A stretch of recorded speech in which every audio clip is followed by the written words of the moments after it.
I'm standing at the stove in my lakeside cabin, stirring my mother's chicken soup, when I hear my daughter Claire's voice from the hallway.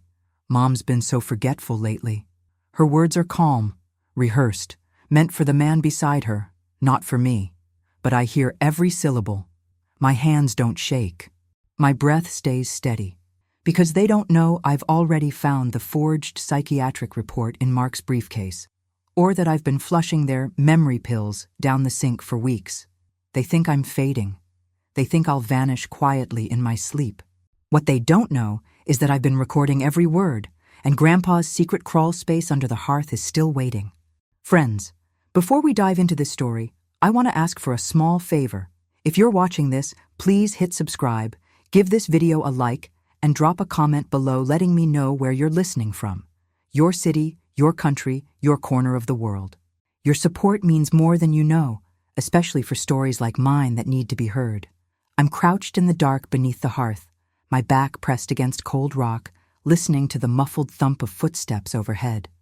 My lungs burn from smoke, but I don't cough. Every breath is slow, shallow, silent. Above me, floorboards creak, and then Claire's voice, sharp with tension. "Did you check the main valve?" Mark answers immediately, low and controlled. "She's asleep. It'll be quick." They're standing right over me, believing I'm upstairs, drugged and dreaming, waiting to vanish in a story they'll sell to the police as a tragic accident. My fingers dig into the pocket of my nightgown, where my husband's engraved lighter and the small digital recorder nestle like secrets. I've carried that recorder for weeks, capturing every concerned phone call, every hushed conversation about estate simplification and mental decline. They never suspected. They saw a soft-spoken widow, not a woman who remembered everything, including this crawl space. Grandpa built it after the war, whispering to me at age 7 that some men disappear when the world goes mad, and smart families always leave themselves a way out. I thought it was just a story. Now it's saving my life. I press deeper into the stone, every muscle locked. I don't dare shift, not even to ease the cramp in my calf. They're waiting. I can hear Mark's watch ticking faintly, Claire tapping her foot. They're timing it, counting down to the moment gas meets flame. I close my eyes and grip the lighter tighter. Charles gave it to me on our 10th anniversary. "For when you need to see in the dark," he'd said. I never knew how literal that would become. The silence stretches, thick and suffocating, broken only by the hiss of gas seeping through the walls. It's faint but unmistakable. If you grew up in this cabin, you know the difference between normal sounds and danger. I do. My stomach clenches. They've turned the stove on but left the flame off. Any spark now, a faulty wire, a pilot light flickering to life, and the whole place goes up. I hear Claire whisper, "It's been 20 minutes. Shouldn't it have—" Mark cuts her off. "Give it a few more. We can't risk her waking up before it's saturated." My blood turns to ice. They're not just hoping for an accident. They're engineering it. And they're not leaving until they're sure I'm gone. Outside, the wind picks up, rustling the pines that have watched over this place since I was a girl. I remember climbing those trees with bare feet, coming in with sap on my hands and pine needles in my hair. Mom would scold me, then laugh, and Grandpa would wink like he knew something no one else did. He'd say, "This land remembers who belongs." I don't know if that's true, but right now it's the only thing keeping me calm. My heart hammers, but my hands stay steady. I won't give them the satisfaction of panic. I won't give them anything but silence and smoke. They think they've cornered an old woman who's lost her edge. But I've spent my whole life watching, listening, holding things together while everyone assumed I wasn't paying attention. Tonight, that's my weapon. Then it happens. A deep, shuddering boom, closer than thunder, followed by a wall of heat that slams into the crawl space like a fist. The explosion tears through the kitchen first, then races up the walls, roaring like something alive. Dust and debris rain down through the cracks above me. My ears ring, but I don't flinch. I don't scream. I push myself forward on my hands and knees, crawling toward the far end of the space where the tunnel begins. A narrow passage Grandpa dug beneath the foundation, leading out under the pines on the east side of the property. Splintered wood falls around me. The air is thick with ash and the stink of burning insulation. Smoke stings my eyes, but I keep moving, inch by inch. My nightgown catches on a jagged piece of brick, and I yank it free without stopping. There's no time, no room for hesitation. Every second I stay here is a second closer to suffocation or collapse. I think of Claire upstairs in her bedroom as a child, calling for me during storms. I think of Mark at our dinner table, smiling while he lied about his business losses. I think of the pills they slipped me, the forged doctor's note, the way they looked at my jewelry like it already belonged to them. But mostly, I think of Charles. He'd say, "Don't look back, Helen, just keep walking." So I do. My knees are raw, my throat rawer, but I move. Because I'm not dying tonight. I'm surviving. The tunnel entrance is smaller than I remember. Maybe the years have shifted the earth. But I squeeze through, scraping my shoulder on rough stone. The air here is cooler, damp with soil and roots, and I gulp it down like water after a drought. Behind me, the cabin groans as another section collapses. Fire licks at the roof beams, sending orange light flickering through the cracks in the tunnel walls. I can still hear them outside, Claire's voice rising in fake panic. "Mom! Mom, can you hear me?" Mark shouting into his phone. "The whole place went up. We tried to get her, but the flames..." They're performing, rehearsing their story for the firefighters, the police, the reporters. I press my palm over my mouth to keep from laughing or crying. The betrayal is so complete, it almost feels unreal. This is the daughter I rocked to sleep, the man I welcomed into our family, and they're standing in the driveway right now, pretending to grieve while my accident burns away any evidence of their plan. But they don't know I have the recordings. They don't know about the backup cloud where I uploaded everything last week, and they sure as hell don't know I'm crawling through this tunnel with smoke in my hair and fury in my bones. I keep going, even when my hands slip on wet earth, even when a root catches my ankle. I don't stop, because if I stop, they win, and I've already let them win too much. The tunnel slopes upward, and soon I see a sliver of night sky through a thicket of brush at the end. I push through branches, ignoring the scratches on my arms, and emerge into the cold, open air. The relief is instant. Clean oxygen flooding my lungs, the scent of pine and wet soil replacing the stench of fire and gas. I crouch low behind a fallen log, watching the cabin burn. Flames roar through the roof, lighting up the lake in flickering gold. Sirens wail in the distance. Claire must have called 911 by now. Good. Let them come. Let them see the wreckage. But no one's looking this way. Claire and Mark are in the driveway, arms around each other, faces streaked with soot they probably rubbed on themselves for effect. I stay hidden, silent, calculating. I need to move. Fast. The nearest neighbor is the Hendersons, 8 miles down the logging road. Martha Henderson once brought us jars of blackberry jam every summer, and she never once asked for anything in return. If anyone will believe me, it's her. I take one last look at the burning shell of my past life, walls I painted, floors I swept, windows where I watched Claire learn to ride a bike, and then I turn away. I don't let myself cry. Not yet. Tears are for later, when I'm safe. Right now, I need speed, silence, and clarity. I start walking, picking my way through the underbrush to avoid the road. My bare feet bleed on pine needles and sharp rocks, but the pain keeps me sharp. Every step takes me further from the trap they built, and closer to the truth I'll make sure everyone hears. By the time dawn bleeds pink over the treetops, I've covered nearly 6 miles. My legs shake, my vision blurs at the edges, but I keep moving. The Henderson farm comes into view. A white clapboard house with a red barn and a rusted pickup in the driveway. Smoke curls from the chimney, someone's up. I step out of the woods onto their gravel path, my nightgown blackened with soot, my hair matted with ash. Martha opens the back door before I even knock, broom in hand, and freezes. Her eyes go wide. "Lord Almighty," she breathes. "Helen, is that you?"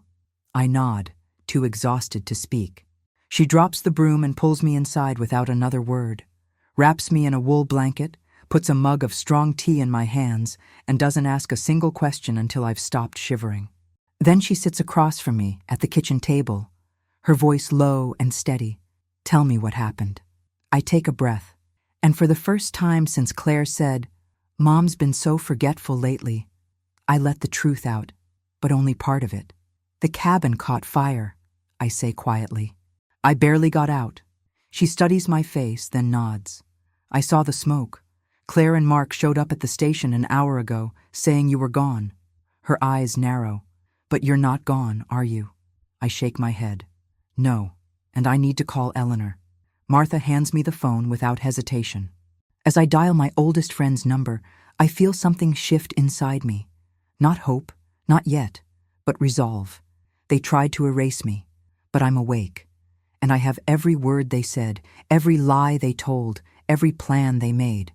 They wanted my fortune, my silence, my death. What they got instead was a mother who crawled through fire and lived to tell the truth.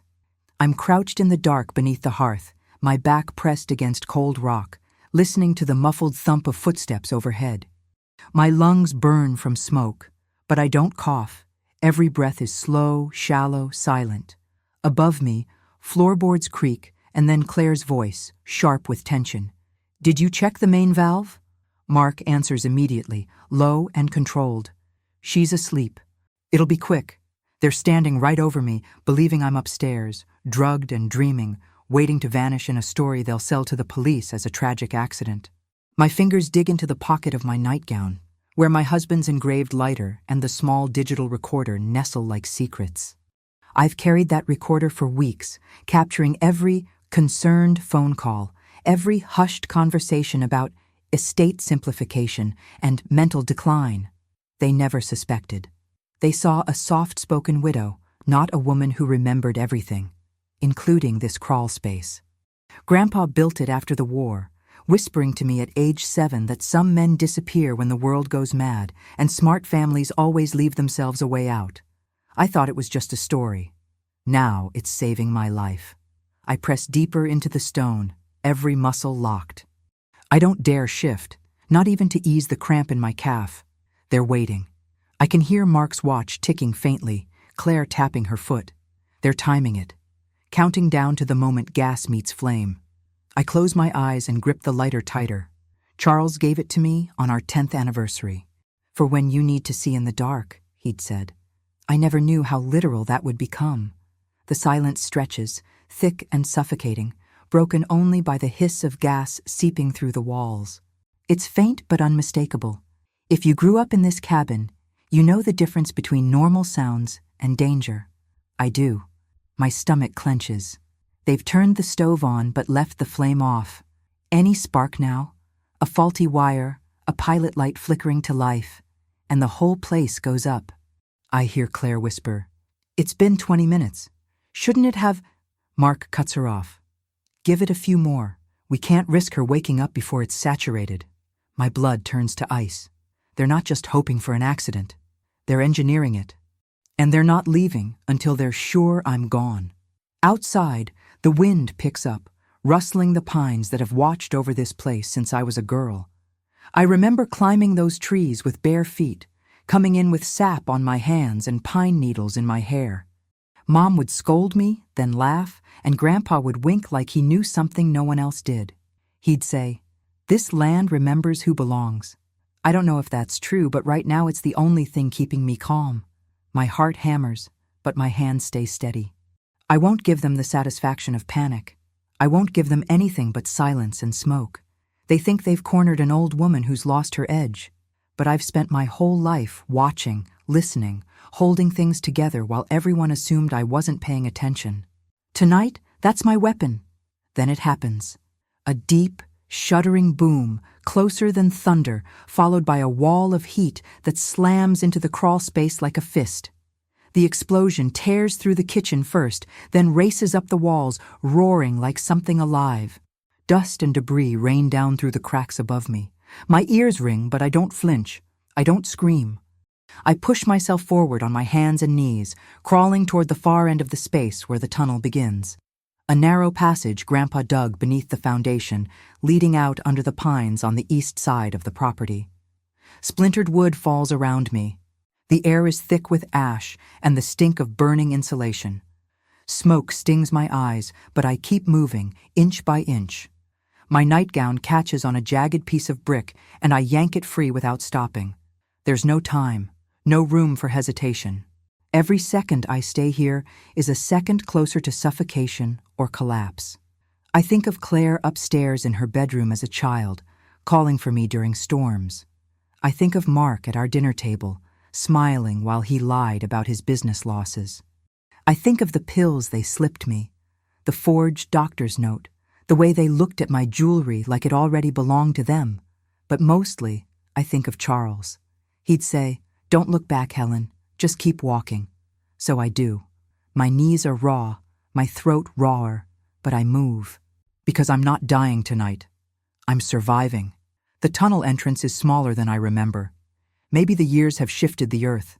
But I squeeze through, scraping my shoulder on rough stone. The air here is cooler, damp with soil and roots, and I gulp it down like water after a drought. Behind me, the cabin groans as another section collapses. Fire licks at the roof beams, sending orange light flickering through the cracks in the tunnel walls. I can still hear them outside, Claire's voice rising in fake panic. "Mom! Mom, can you hear me?" Mark shouting into his phone. "The whole place went up. We tried to get her, but the flames..." They're performing, rehearsing their story for the firefighters, the police, the reporters. I press my palm over my mouth to keep from laughing or crying. The betrayal is so complete, it almost feels unreal. This is the daughter I rocked to sleep, the man I welcomed into our family, and they're standing in the driveway right now, pretending to grieve while my accident burns away any evidence of their plan. But they don't know I have the recordings. They don't know about the backup cloud where I uploaded everything last week, and they sure as hell don't know I'm crawling through this tunnel with smoke in my hair and fury in my bones. I keep going, even when my hands slip on wet earth, even when a root catches my ankle. I don't stop, because if I stop, they win, and I've already let them win too much. The tunnel slopes upward, and soon I see a sliver of night sky through a thicket of brush at the end. I push through branches, ignoring the scratches on my arms, and emerge into the cold, open air. The relief is instant. Clean oxygen flooding my lungs, the scent of pine and wet soil replacing the stench of fire and gas. I crouch low behind a fallen log, watching the cabin burn. Flames roar through the roof, lighting up the lake in flickering gold. Sirens wail in the distance. Claire must have called 911 by now. Good. Let them come. Let them see the wreckage. But no one's looking this way. Claire and Mark are in the driveway, arms around each other, faces streaked with soot they probably rubbed on themselves for effect. I stay hidden, silent, calculating. I need to move. Fast.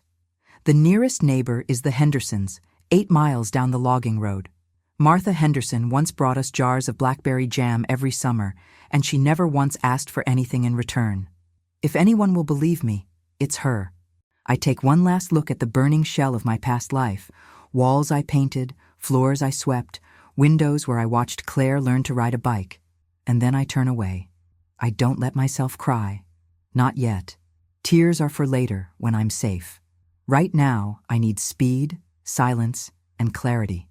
I start walking, picking my way through the underbrush to avoid the road. My bare feet bleed on pine needles and sharp rocks, but the pain keeps me sharp. Every step takes me further from the trap they built, and closer to the truth I'll make sure everyone hears. By the time dawn bleeds pink over the treetops, I've covered nearly 6 miles. My legs shake, my vision blurs at the edges, but I keep moving.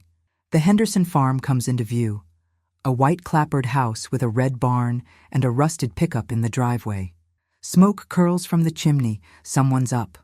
I step out of the woods onto their gravel path, my nightgown blackened with soot, my hair matted with ash.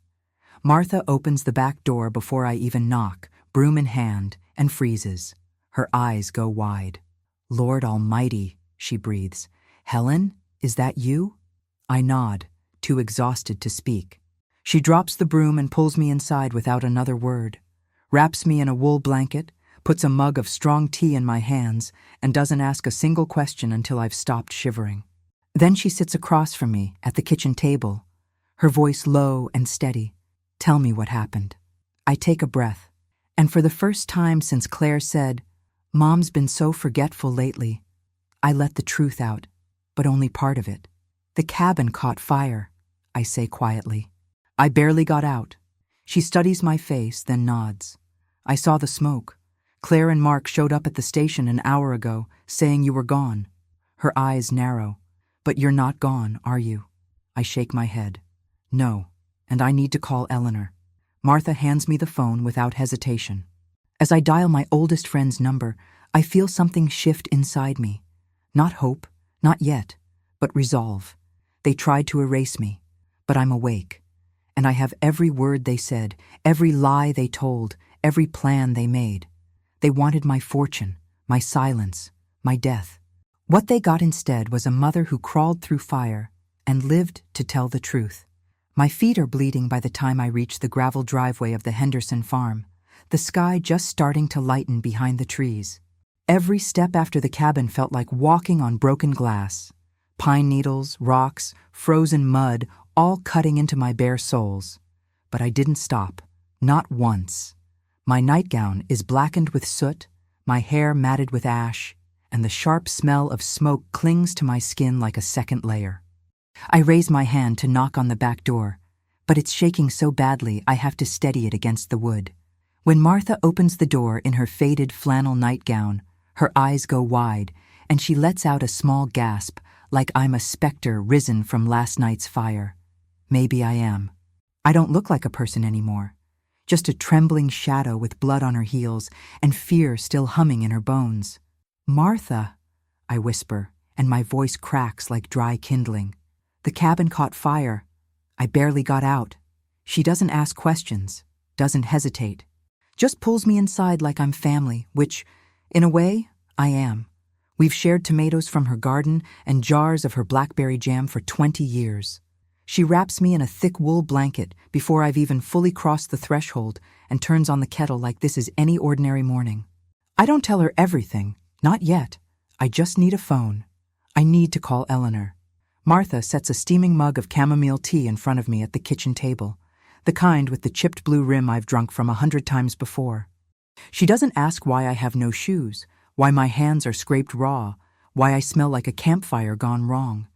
She just gives me space to breathe, to stop shaking long enough to form words. When she steps into the pantry to check on something, I know she's giving me privacy. I pick up the corded phone on the wall, old school, reliable, and dial Eleanor's number from memory. The line rings twice before she answers, voice groggy but alert. "Helen?" she says, and I hear the shift in her tone, the instant she knows something's wrong. "They tried to kill me," I whisper, keeping my voice low so Martha won't overhear through the pantry door. There's no pause, no disbelief, no, "What do you mean?" Eleanor just says, "Get to the bus stop in town. I'll be there in 3 hours." Just like that. No flinching, no hesitation. And in that moment, I realize I'm not alone. Not really. Claire and Mark think they burned me out of existence, but they forgot I've got roots deeper than this valley.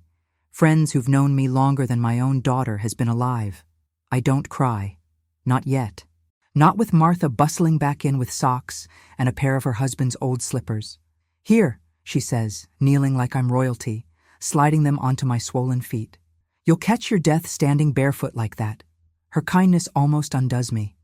I want to collapse into it, to let someone else carry this weight for just 5 minutes. But I can't. Not now. I sip the tea, letting the warmth settle in my chest, and watch the gray dawn bleed into soft gold over the fields. For the first time since Claire started whispering to doctors about my memory lapses, I feel something other than fear. Clarity. Cold, sharp, and utterly focused. They think I'm gone. That means they'll get sloppy. That means I can move in the shadows while they celebrate their victory in broad daylight. Eleanor will be waiting. She'll know what to do. She's the only one who's seen me at my lowest, after Charles died, after the foundation board tried to push me out. And she never once treated me like I was fragile. She treated me like I was capable. And today, more than ever, I have to be. Martha brings me toast with honey, sits across from me, and folds her hands on the table like she's waiting. Not for answers, just for me to be ready. "You don't have to talk," she says softly. "But if you need anything, A ride, a place to stay, someone to call. I'm here. I nod, throat tight. Thank you, I manage. The bus stop is fine. My friend's coming. She nods back, no pressure, just steady presence. And that's enough. That's more than enough.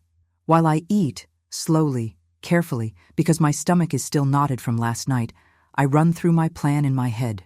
Don't go back. Don't call Claire. Don't leave a trail. I'll take the local bus into town, wait at the stop by the post office where there are cameras but no benches, less chance of being noticed. Eleanor will bring cash, a change of clothes, maybe a burner phone. I'll disappear quietly, like smoke. And while they're giving interviews to the local news about the tragic accident, I'll be gathering every piece of evidence they thought went up in flames. Because the recorder's still in my coat pocket, the lighter too. And Charles's voice in my head, clear as ever. When they think you're down, Helen, that's when you rise. It smells like hay and lavender soap. You've always been tougher than you look, she says, handing me a knit hat. I almost smile. I'll send you some of that rosemary bread you like when this is over, I tell her. And she gives my arm a squeeze, firm, knowing. She doesn't ask what this is. She just believes me. Outside, the air is crisp, the kind of cold that wakes you up and makes you feel alive. I walk the half-mile to the bus stop with my head down, limping slightly, but my mind is clear. Every step feels like shedding a layer of the woman they tried to bury. The old Helen, the one who smiled through Claire's lies, who took the pills, who let them manage her life. That woman is ash now. What's walking down this road is someone else. Someone who remembers everything. Someone who knows how to fight. And as the first bus rumbles in the distance, I don't look back. I just keep walking toward the road, toward Eleanor, toward the truth I'm finally ready to tell. By the time I reach the stop, the sun is fully up, painting the hills in pale gold. I sit on the low stone wall at the edge of the road, pulling the jacket tighter, watching my breath curl in the air. My feet throb, my eyes burn from lack of sleep, but my hands are steady. I replay Claire's voice in my head. Mom's been so forgetful lately. The casual cruelty of it still stings, but now it fuels me instead of breaking me. They didn't just want my money, they wanted me erased. But I'm not erased. I'm here. And I've got proof in my pocket.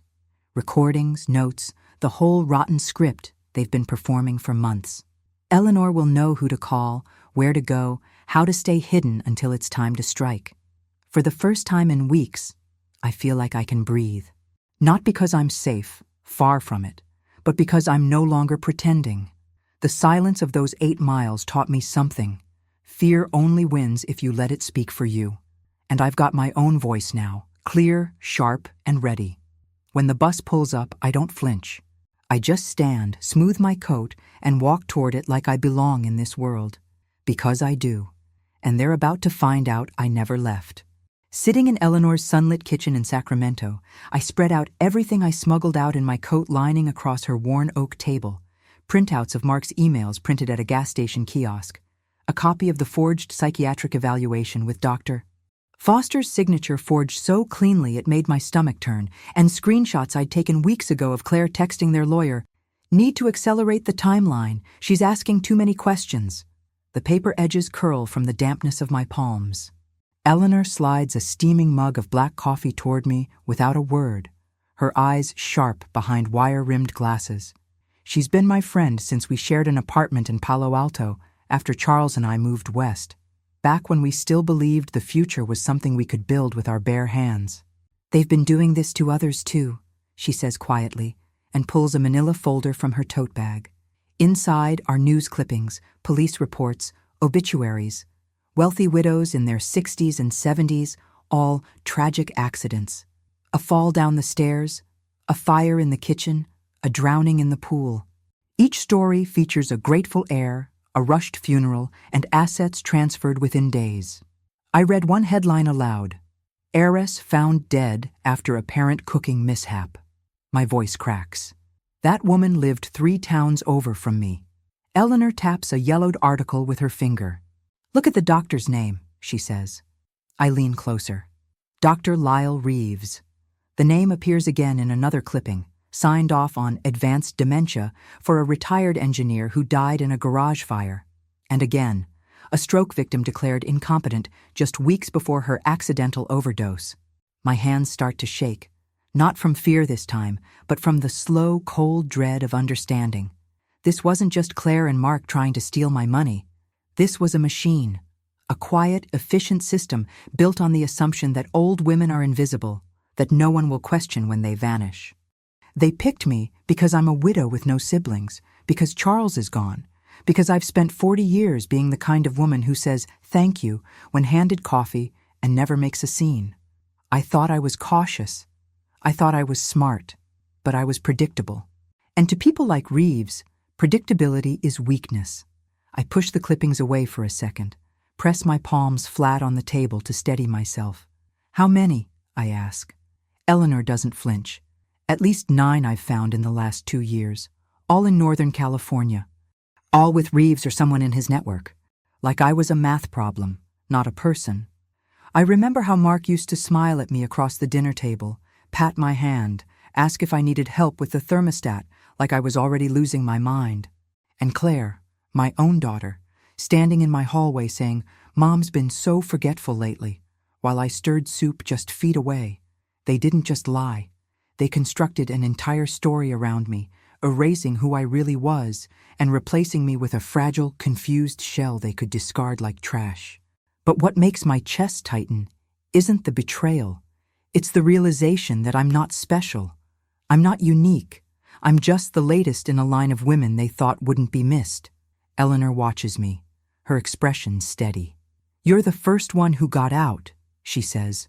"The first one with proof." I look up, eyes stinging. "Then I'm not just running for myself," I say. "I'm running for the ones who didn't make it." The words feel heavy but right, like I've finally found the shape of what I'm supposed to do. I flip through the clippings again, slower this time. One woman, Margaret Bellamy, 67, owned a vineyard in Sonoma, died in a house fire the same week her nephew filed for conservatorship. Reeves signed her mental evaluation. Another, Helen Pruitt, 71, drowned in her pool after her daughter claimed she'd been confused at night. Reeves again. The pattern is too clean, too practiced. This isn't opportunism. It's a business model. They identify targets, older, wealthy, isolated. They create a paper trail of decline. They stage an accident that looks like the victim's own fault. And then they collect. My fingers trace the edge of Claire's screenshot. She called it estate simplification, as if my life was clutter to be cleared away. I feel a surge of anger so sharp it almost burns. They thought I was polite so I wouldn't fight. They thought I was old so I wouldn't matter. But Charles and I built a biotech empire from a garage. We didn't do that by being quiet. We did it by seeing problems others ignored and fixing them. And this?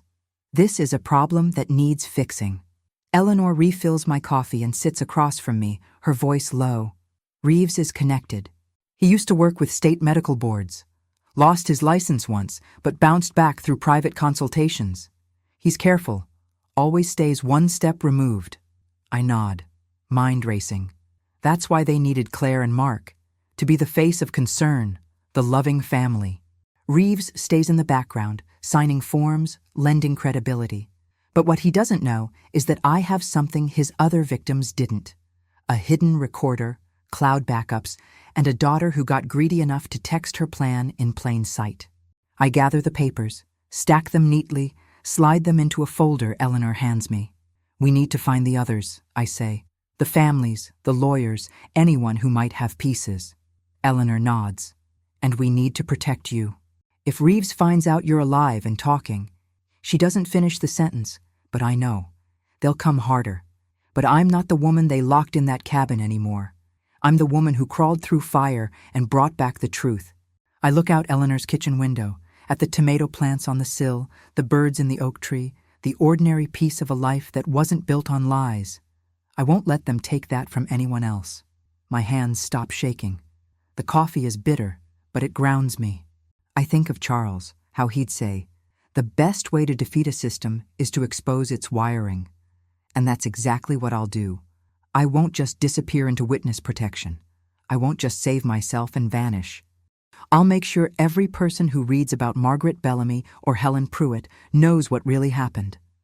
I'll make sure Reeves's signature becomes a warning, not a guarantee. And Claire, my daughter who chose money over my life, she'll see that her silence helped build this machine. But I won't let her be the end of the story. I'll be the beginning of the reckoning. I close the folder and look at Eleanor. Start calling your contacts, I say. Lawyers, reporters, investigators, anyone who's seen Reeves's name before. And get me a secure phone. One they can't trace. She nods, already pulling out her address book, the old-fashioned kind, with handwritten names and numbers. Something about that makes me smile. In a world of forged emails and hidden cameras, sometimes the oldest tools are the safest.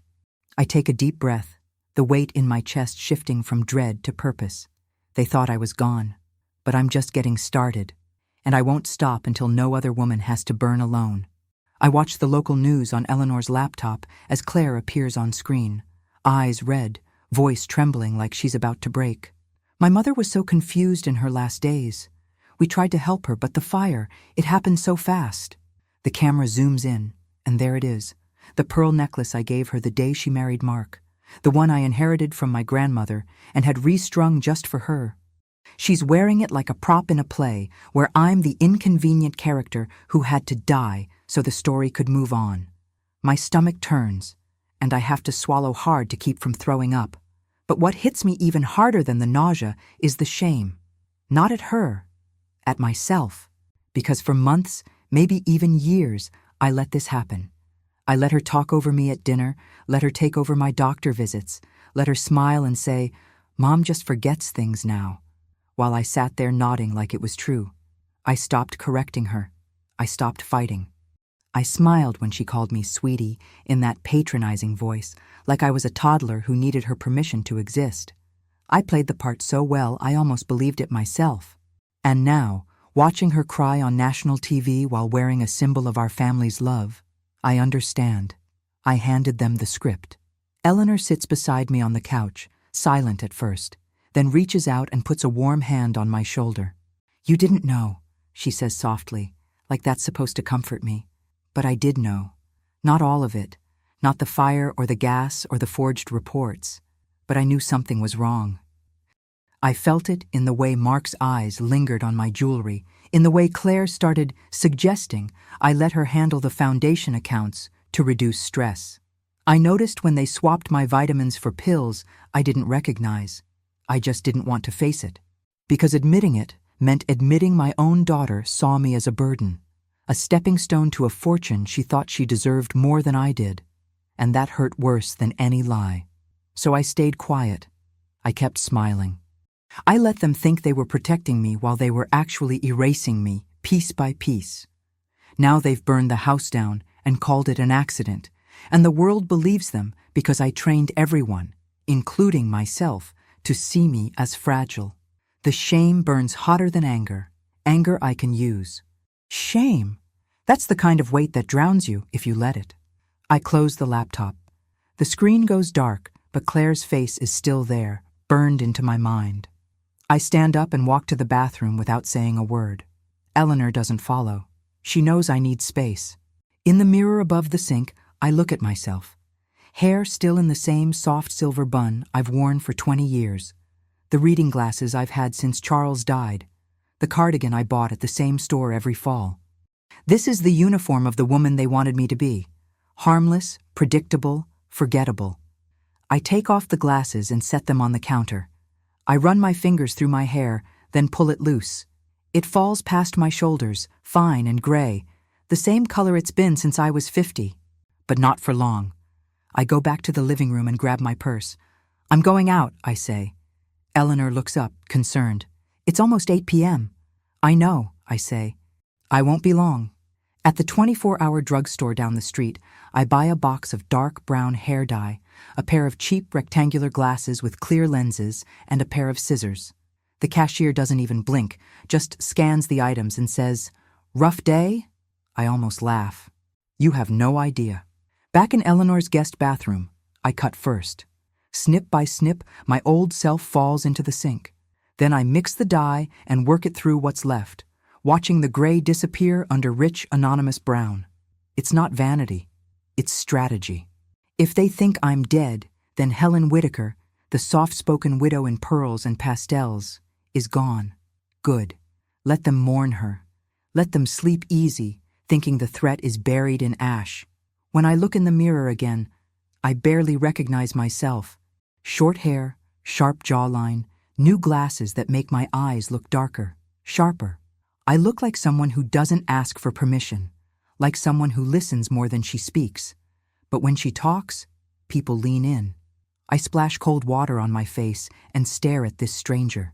She's not scared. She's ready. And for the first time in years, I feel like I'm looking at the real me, not the version I performed for my daughter, not the ghost they tried to invent. Eleanor knocks softly on the door. "You okay in there?" I open it without a word. She takes one look at me and her eyes widen. Then she smiles, small, sad, proud. "Wow," she says. "You look like you mean business." I do. Because the truth is, I let them win by being polite, by being kind, by believing that love was enough to protect me from greed. But love didn't stop Claire from lighting that match. And it won't bring justice either. What will is proof, planning, and the kind of quiet fury that doesn't scream, it acts. I go back to the laptop and open it again, not to watch Claire's lies, but to start digging.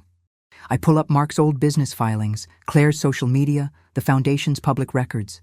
I take notes, I cross-reference dates, I find gaps in their story. Every click is a brick in the wall I'm building between who I was and who I need to be. I stay up most of the night, wrapped in a blanket, drinking cold coffee, watching the screen glow in the dark. My fingers are steady, my mind is clear. This isn't panic, it's purpose. I think about the voice recorder still hidden in my coat, the backup files in the cloud, the crawl space under the hearth that saved my life. Claire thinks she buried me, but I didn't just survive the fire. I came out of it sharper, meaner, smarter. And I know things she doesn't. Like how Mark once bragged about a clean exit strategy during a dinner party 3 years ago, or how Claire withdrew $15,000 in cash the week before the fire, citing home renovations that never happened. Small things. But when you stack them together, they form a pattern, a confession. I write it all down. Not for revenge, at least not yet. For truth. Because if I don't tell it, who will? The world already believes their version. The news calls me confused. The police call it an accident. But I'm the only one who knows what they said in the driveway while they waited for the gas to ignite. And I won't let that die with the cabin. By dawn, I've drafted a list. Names to contact, documents to recover, questions to ask. Eleanor brings me toast and more coffee. She doesn't comment on my new look anymore. She just says, "You've got that look in your eyes." What look? The one Charles used to get before he closed a deal no one thought was possible. I almost smile. Maybe that's it. Maybe this is the deal of my life. Trading silence for justice. I stand up, stretch my stiff shoulders, and walk to the window. The sun is rising over Sacramento, painting the rooftops gold. Somewhere out there, Claire is probably getting ready for a press call or meeting with their lawyer, thinking she's safe. Let her. Let them both think the story's over. But it's not. It's just beginning. Helen Whitaker, the woman they thought they could erase, is dead. And the woman standing here now? She doesn't need their approval. She doesn't need their forgiveness. She just needs time, proof, and the will to finish what they started. I take a deep breath. Then I pick up the phone.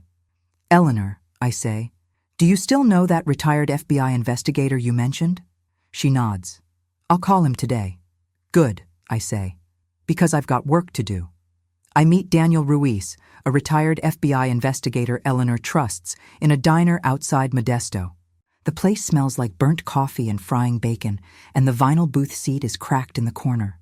I'm wearing my new brown wig, oversized sunglasses, and the plain clothes Eleanor picked out. Gray sweater, dark jeans, no jewelry. I sit with my back to the wall, eyes scanning the parking lot every time the door chimes. Then he walks in. Late 60s, broad shoulders, calm walk, eyes that take in everything without seeming to look. He slides into the booth across from me, sets a steaming cup of black coffee on the table, and without a word pushes a manila folder toward me. "They're sloppy," he says, voice low and steady, "because they think you're gone." Inside are photos: Claire meeting Dr. Reeves in a downtown parking garage, Mark handing an envelope to a man I don't recognize, even a grainy security still from a gas company camera showing them fiddling with the cabin's main line the day before the fire. My hands don't shake. Maybe they should, but they don't. I look up at him, and for the first time since the explosion, I feel something shift inside me. Not fear, not grief, but focus. "I need to tell you everything," I say. And I do.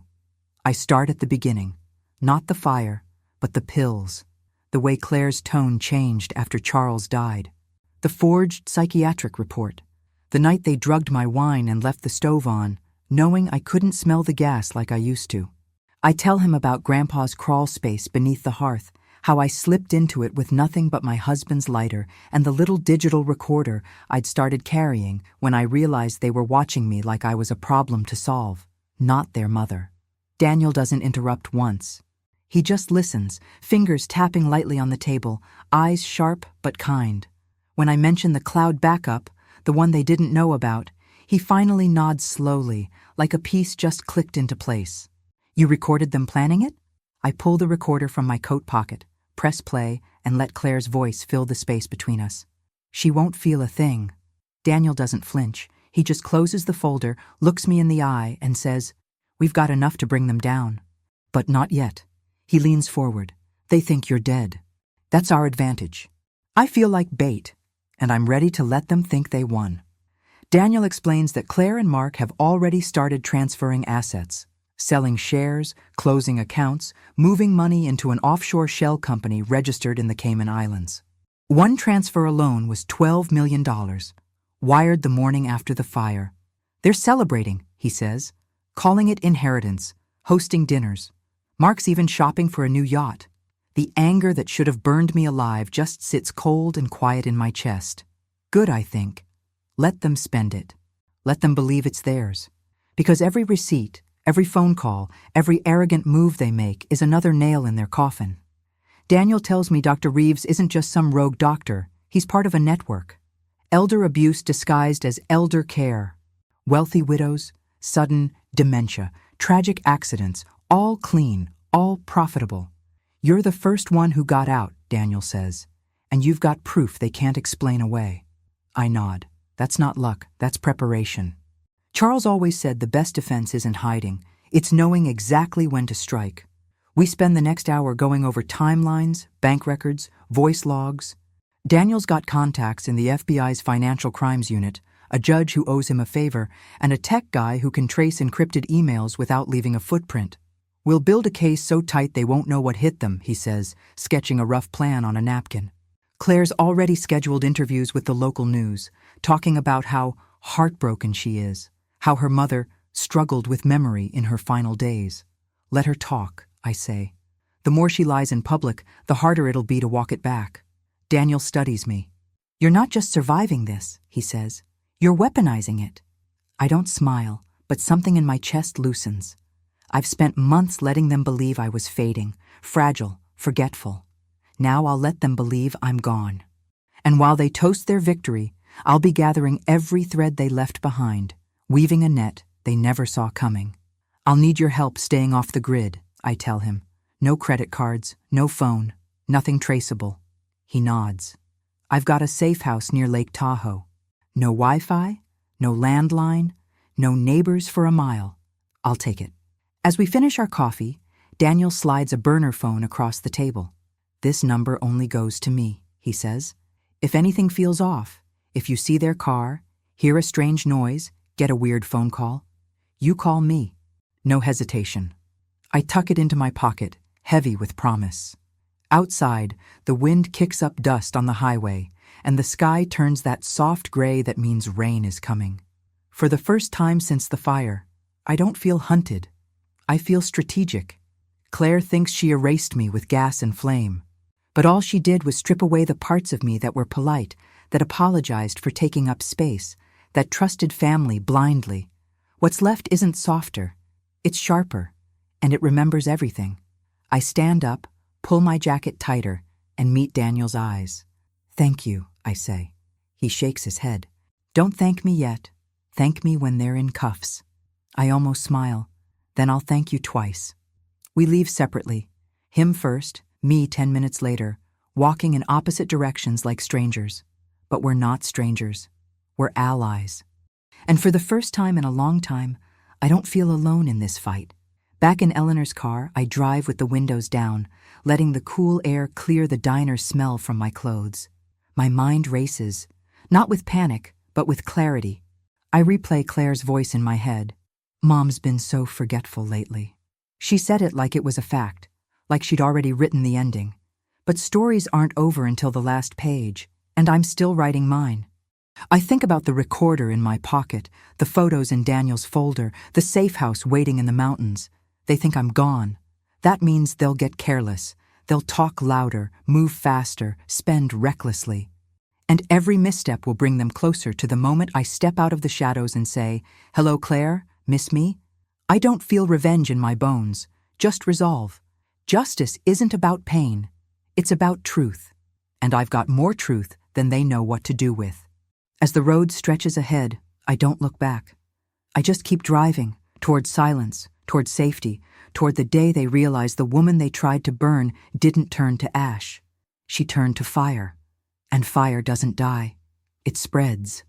I write a note in my own handwriting on the lavender-scented paper I used to send thank you cards. Thick, cream-colored, with a subtle sheen that catches the light just right.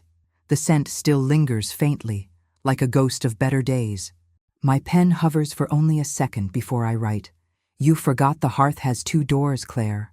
No signature, no explanation. Just 6 words that only she and I would understand. My hand doesn't shake. It hasn't since the fire. I fold the note carefully, slip it into a plain white envelope, and hand it to Daniel without a word. He doesn't ask questions. He just nods, tucks it into his coat pocket, and says, "I'll mail it from Reno tomorrow morning." I watch him go, this quiet man who's become my unlikely ally, and feel the weight of what I'm about to unleash. It's not revenge. It's a test. I need to know if she'll crack, if the guilt or fear will make her slip. Because if they think I'm truly gone, they'll relax. But if they think I might still be watching, they'll panic. And panic leaves fingerprints. 2 days later, Eleanor calls, her voice low and urgent. Daniel got word from his contact at Sentinel Security, the firm Claire hired after the fire. She pauses, and I can hear her breathing on the other end. It's chaos over there. Claire hired armed guards to patrol the perimeter of the estate at all hours. Mark called Dr. Reeves 6 times in 1 hour. Security logs show each call lasted under 2 minutes, like he was demanding answers, not getting them. And they've started liquidating assets like they're running out of time, selling off Charles's vintage car collection, transferring foundation stocks, even listing the Napa vineyard I'd planted with my own hands. They're not just moving money, they're burning the bridge behind them. My stomach tightens, not with fear, but with something colder. They're not acting like people who pulled off a clean accident. They're acting like people who just realized their victim might not be dead after all. And that means it's working. Daniel's contact says their security system has been upgraded 3 times in 48 hours. They've added motion sensors, cameras on every window, even a panic room installed under the library, all because of 6 words on lavender paper. I should feel triumphant. A part of me does. Small, sharp, satisfied. But it's quickly drowned by grief. Real grief, the kind that sits in your chest like a stone. I keep seeing Claire as she was at 6 years old, climbing into my bed during thunderstorms, clutching my nightgown like I was the only thing between her and the dark. She'd whisper, "Tell me a story, Mama," and I'd spin tales about brave girls who outsmarted monsters. Now she's barricading herself in a mansion with armed men, terrified of her dead mother's ghost. Not because I'm haunting her, but because she knows what she did. She knows I saw her standing in the driveway, waiting for the fire to take me. And now that little girl is gone, replaced by someone who trades heirlooms for offshore accounts and calls a hit on her own mother estate simplification. I didn't want this. I didn't raise her to be this. I raised her to love books, to plant gardens, to believe kindness was strength. But somewhere along the way, she learned that money was safer than love, and control was better than trust. Eleanor brings me coffee and sits quietly at the kitchen table, watching me stare out the window. "You did what you had to do," she says gently. "You're not punishing her. You're stopping them."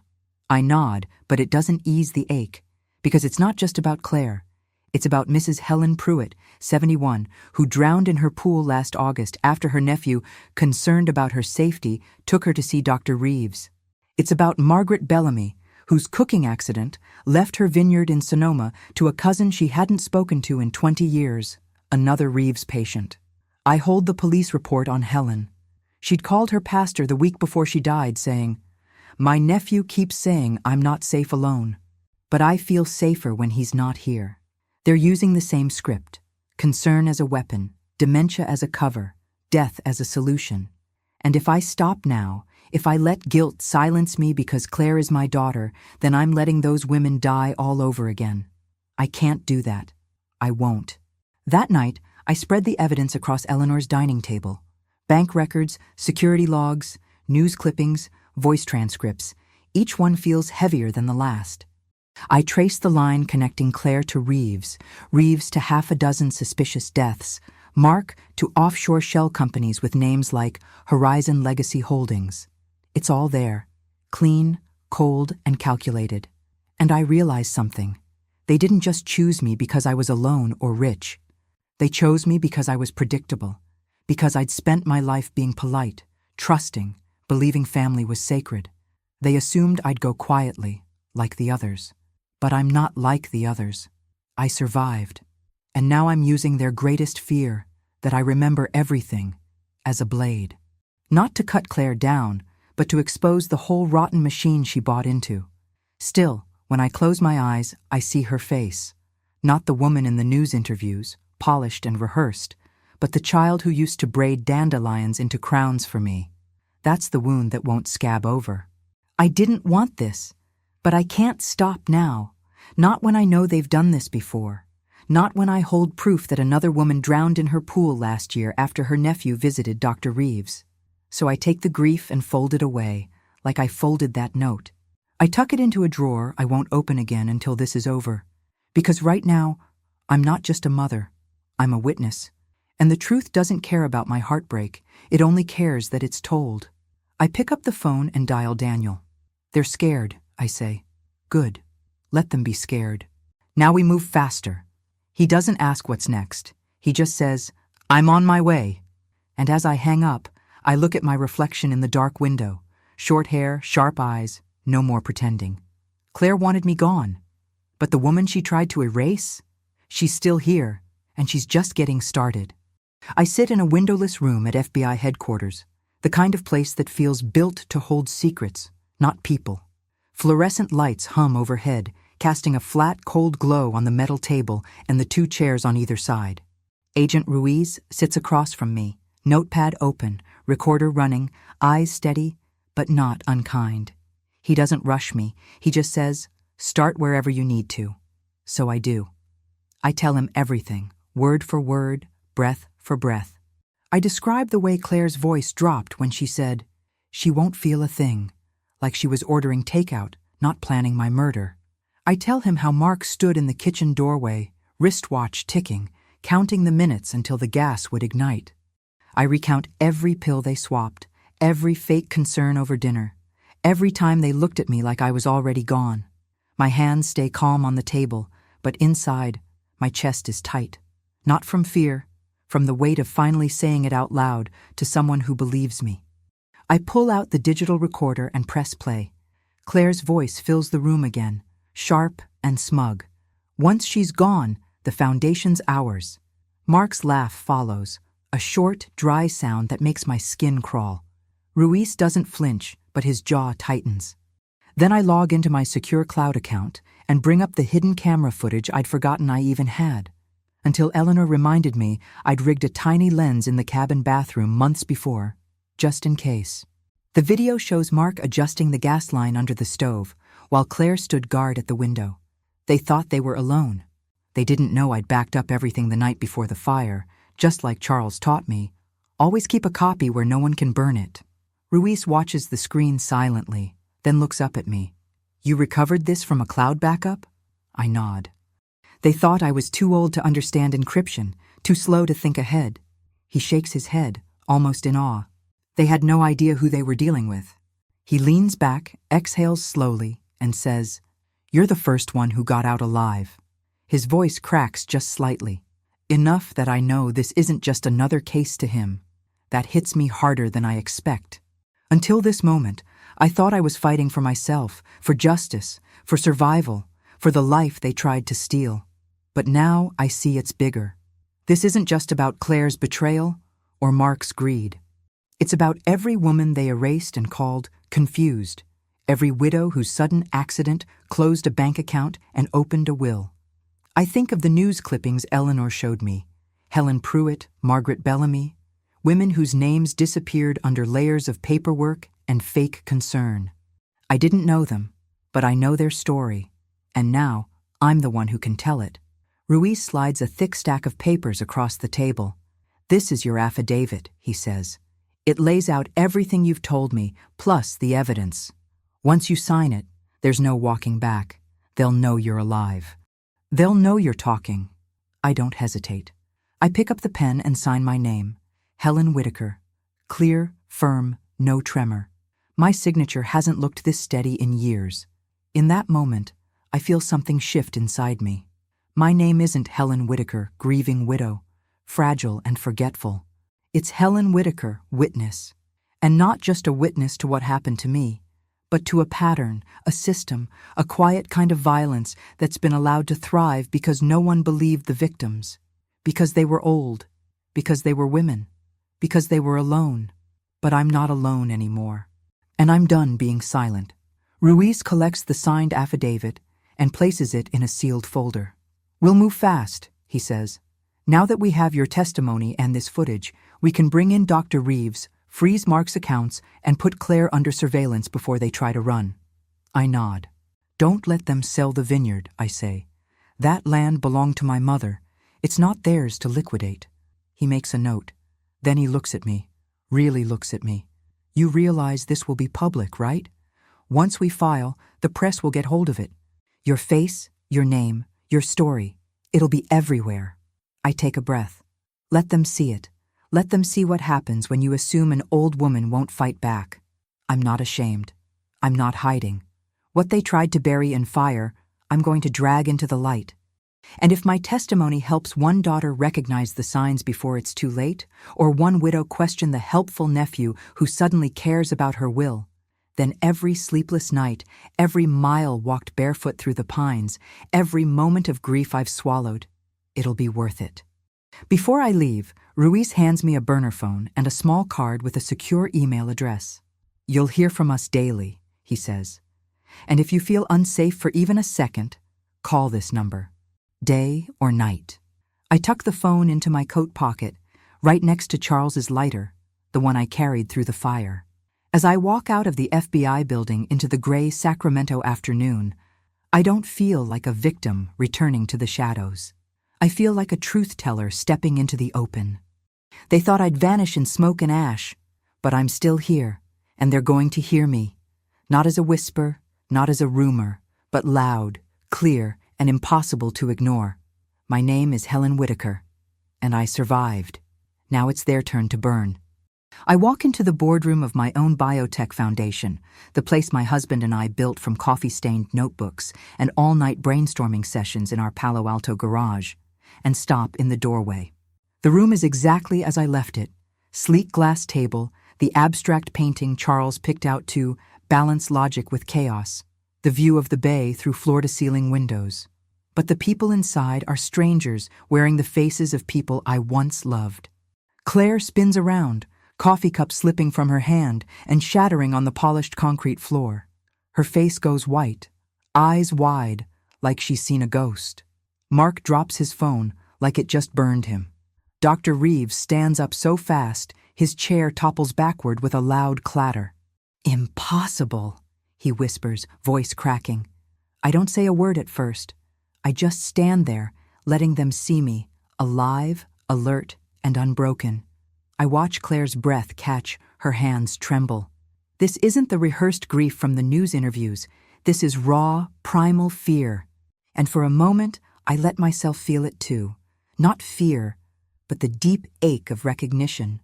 This is the daughter I nursed through chickenpox at 3 a.m., whose college tuition I paid after she flunked calculus and cried for an hour in my lap, who held my hand so tight at her father's funeral I thought her fingers would leave bruises. Now she stares at me like I'm a monster clawing its way out of the grave. But I'm not the monster. I never was. I step forward, boots clicking softly on the floor, and their panic tightens like a noose. Mark tries to speak, stammers something about hallucinations and stress, but his voice is thin, useless. Claire doesn't move. Her eyes lock on mine, searching for a glitch, a trick, anything to explain why I'm standing here when she watched my house burn to the ground. I stop just 3 feet from the table and say, quiet but clear, "You wanted me gone." But I remembered everything. The words hang in the air like smoke. Not angry, not vengeful, just true. Claire flinches like I slapped her. Behind me, the door opens silently, and 6 FBI agents enter. No shouting, no drama, just calm authority. They fan out, cutting off exits, hands resting easy near their holsters.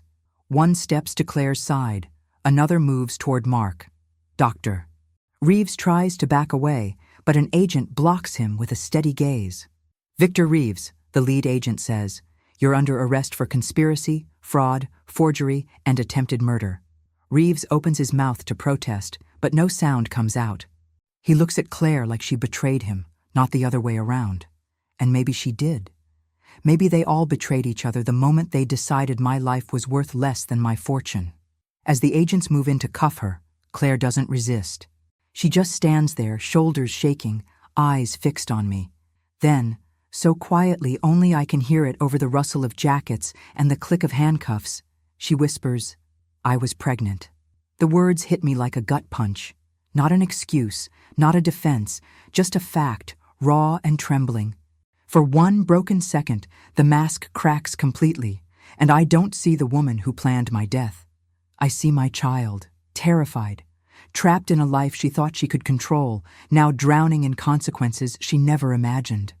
Her eyes fill with tears she doesn't let fall. And in that moment, I feel it all. The love that never truly left, the grief for the daughter she could have been, the horror of what she chose instead. But the truth is still the truth. Pregnancy doesn't erase attempted murder. It doesn't justify forged reports, gas lines, or fake tears on the evening news. I don't reach for her. I don't soften. I just nod once, because acknowledgement isn't absolution. She made her choice. Now she'll live with it, literally. I hope, for the baby's sake, she finds a way to face herself in the mirror. Mark starts shouting, something about misunderstandings, about Claire being manipulated, but no one listens. Doctor. Reeves is already being led out, head down, shoulders hunched, the polished geriatric specialist, reduced to a man who sold death like a commodity. Claire doesn't cry. She just stands there, wrists bound, staring at the floor like she's memorizing the pattern in the tiles so she never has to look up again. I want to hate her. Part of me does.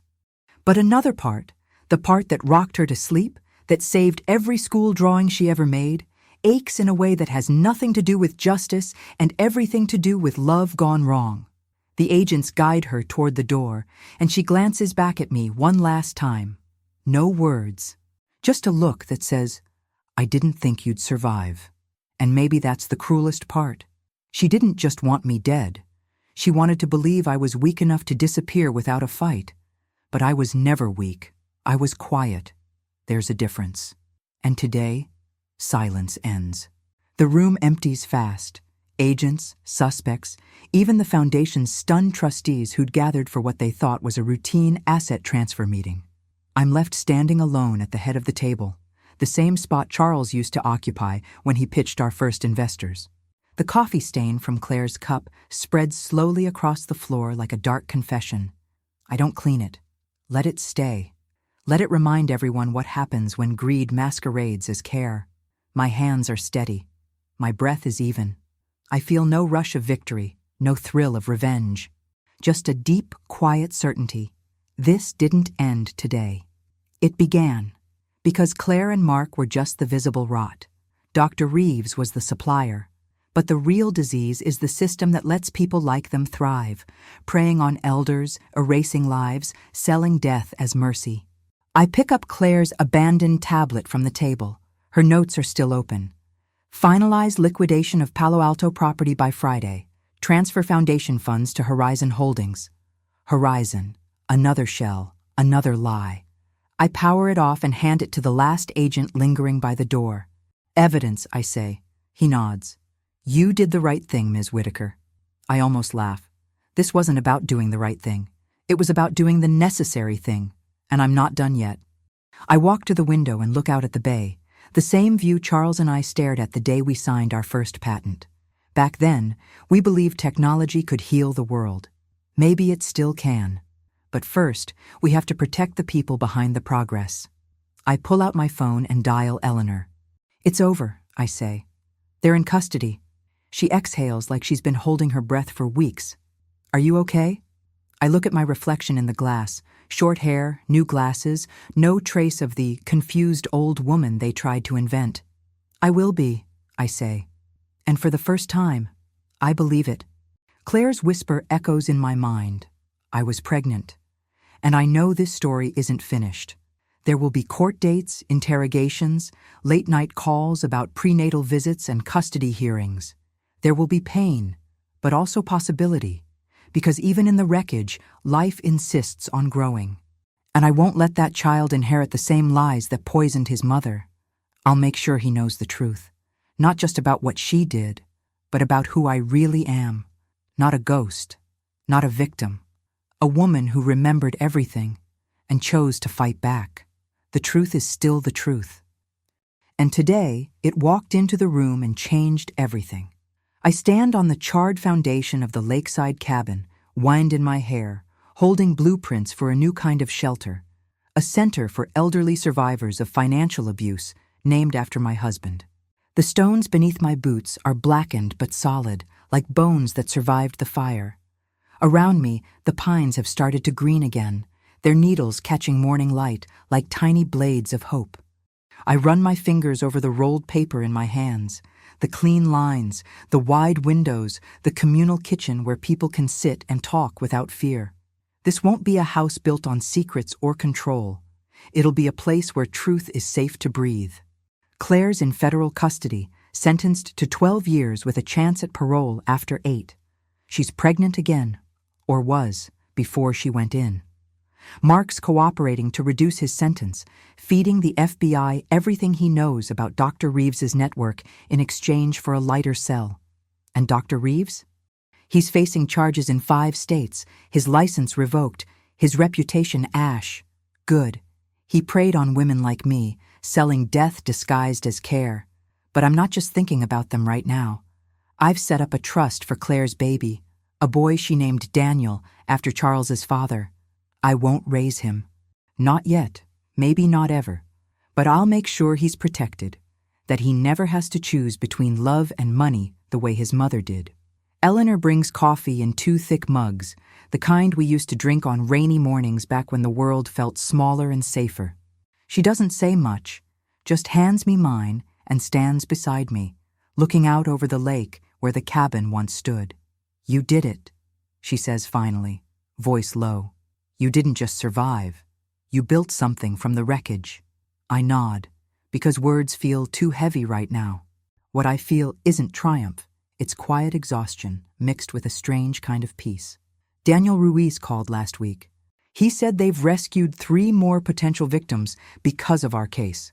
Women who were about to be declared confused, whose assets were already being moved, whose families had started rehearsing their grief. One of them hugged him and said, I knew I wasn't crazy. I just needed someone to believe me. That's why this center matters. Not for revenge, not even for justice alone, but for proof that someone's listening, that someone sees you, even when your own blood tries to make you invisible. And I sleep with the windows open now. No more checking locks 3 times before bed. No more jumping at car doors slamming. I walk alone at dusk along the old trail behind what's left of the property, listening to owls call and crickets sing, feeling the cool air on my skin without scanning every shadow for danger. For months after the fire, I flinched at the smell of gas, at raised voices, at the sight of pearl necklaces in store windows. But slowly, day by day, the fear has loosened its grip. Not vanished, just shrunk enough to fit beside me instead of on top of me. I look in the mirror and recognize myself again. Not the fragile widow they tried to erase with fake reports and drugged wine, but the woman who crawled through fire and lived to tell the truth. My hair's shorter now, my eyes sharper, my posture straighter. I don't apologize for taking up space. I don't smile when I'm not happy. I say no without explaining myself. That's not coldness, that's clarity. Healing isn't pretty, it's messy and slow. Some mornings, I wake up and for a split second, I forget Claire tried to kill me. And then the memory crashes back like a wave and I have to sit on the edge of the bed until my breathing steadies. Other days, I'm fine, until I see a photo of her as a child riding her bike down our old driveway, and the grief hits me like a physical blow. I don't pretend I've forgiven her. I'm not sure I ever will, but I'm learning to carry the pain without letting it steer the car. Eleanor says that's progress. I think it's just survival with a little more grace. The trust for Daniel is set up with strict oversight, funds for education, health care, emotional support. If he ever wants to know who I was, what really happened, the documents are sealed, but accessible when he turns 18. Until then, I won't interfere. He deserves a clean start, not a childhood haunted by his mother's crimes and his grandmother's scars. This new center, Charles Whitaker Haven, won't just offer shelter. It'll have legal aid, therapy, financial literacy workshops, even a hotline staffed by people who've been through it themselves. I've met some of them already. A retired teacher whose nephew emptied her bank accounts. A war veteran whose daughter forged his will. They look at me not with pity, but with recognition. We don't have to explain. We just sit together in silence, and it's enough. The architects say construction can start next spring. I'll be here to watch every beam go up, every window get fitted. This time, I'm building something that can't be burned down. Not by gas lines, not by forged signatures, not by the quiet cruelty of people who mistake kindness for weakness. Charles would have loved this. He always said the best tech wasn't about profit. It was about protecting people. Now his name will protect others too. I fold the blueprints and tuck them under my arm. The sun's higher now, warming the stones at my feet. Somewhere in the trees, a woodpecker taps a steady rhythm, like time ticking forward. I take a sip of coffee, bitter, strong, real. For so long, I lived in the past, or feared the future. Now, I'm finally here, in this moment, on this ground that holds both my worst pain and my deepest resolve. The fire took a house. It didn't take me. And from these ashes, something honest is growing. Not perfect, not unbroken, but true.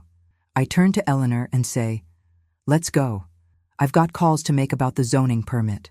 She smiles and links her arm through mine. We walk back toward the road, past the pines and the memories, toward a future I'm finally building on my own terms. Friends, thank you so much for staying with me through this story. It means more than I can say to know you've listened and stood with me in this truth. If you're watching, please take a moment to like this video and subscribe to the channel so more people can find these stories and feel less alone. Drop a comment below and let me know where you're watching from, your city, your country, your corner of the world, because your voice matters here. There are many more real-life stories like this one on the channel, each one a testament to survival, strength, and the courage it takes to speak up. Thank you for your support, your kindness, and your willingness to bear witness. With love and respect,